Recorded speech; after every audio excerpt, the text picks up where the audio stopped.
Bernie Sanders has proposed a new bill. Basically what the bill does is it gives Treasury Secretary Lou 90 days to make sure a list of financial institutions, banks, hedge funds, and insurance companies that he believes are too big to fail. He gives them 1 year to break up all of the financial institutions on the list. Now, of course, Bernie Sanders is an absolute warrior for the middle class and the poor, and he believes government has a function of, I don't know, doing this radical thing known as representing its people, right? But the chances of this bill passing are, I would say, less than zero. Now, even with that being said, I give Bernie Sanders all the credit in the world. Every single second he spends on the congressional floor arguing for something is another second that somebody is hearing an argument that makes sense, so I'm all for it. But I wanted to bring this up to give you guys a little bit more history about the whole idea of too big to fail and how we got to the point that we're at today.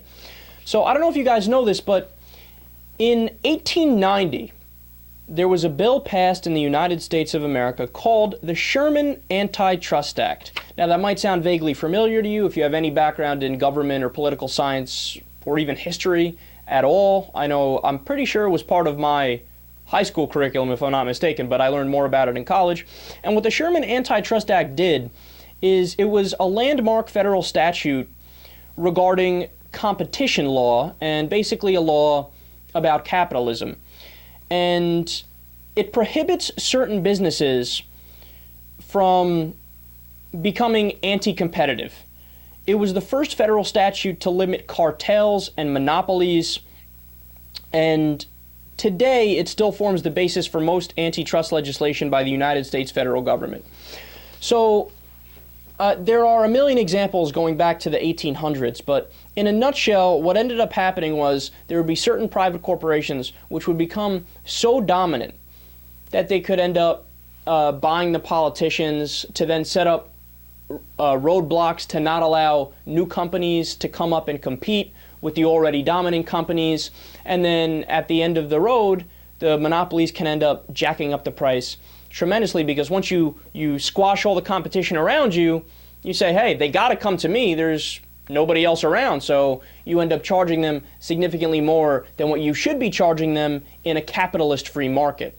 So despite what some libertarians might think, the Sherman Antitrust Act is actually a very pro-capitalism bill because it's trying to create perfect competition. It's trying to actually allow businesses to compete and give you the best product at the lowest price.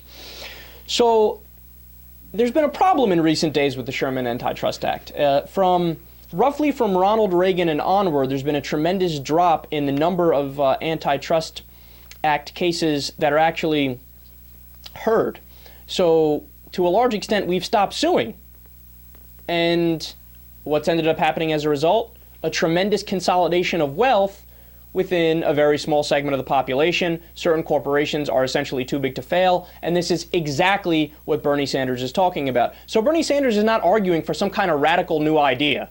What Bernie Sanders is arguing for is, hey, let's actually enforce our existing laws.